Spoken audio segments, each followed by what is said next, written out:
কি পড়াশোনা করে কি করতে চাস বড় হয়ে? কাজ করতে চাই, অনেক কাজ করতে চাই। কি কাজ করতে চাস পড়াশোনা করে? পড়াশোনা করে তুই কি হতে চাস বড় হয়েছে? পড়াশোনা করে তুই কি হতে চাস বড় বয়সে?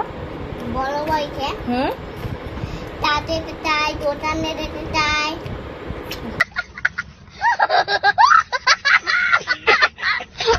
আর হচ্ছে বিদ্যুৎ বিল করতে চাই, বিদ্যুৎ খেতে চাই, নিমকি যেতে চাই।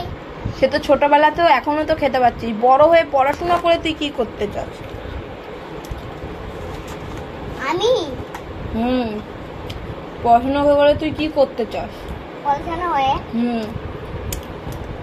কিছু করতে চাই না। তাহলে এমনিই থাকবি, কোনো কাজকর্ম করবি না? করবো। কি করবি? আমার বাবা মায়ের কাজ করে দেবো। বাবা মায়ের কাজ করে দিবি? হ্যাঁ। আমার কাজ না করে দিবি, পাপার কি কাজ করে দিবি? পাপার তো স্কিল করে দেবো জামা। পড়াশোনা করে তুই এই জামা কাপড় ইস্ত্রি করবি, আমার সাথে ঘরের কাজ করে দিবি, তাই তো? হ্যাঁ। হ্যাঁ? হ্যাঁ। চাকরি বাকরি করবি না, তাই তো? না। হ্যাঁ? না না। ঠিক আছে, এই কথা তো? ঠিক আছে, দাঁড়া তোর বাবা আসুক। शाबाश बेटा।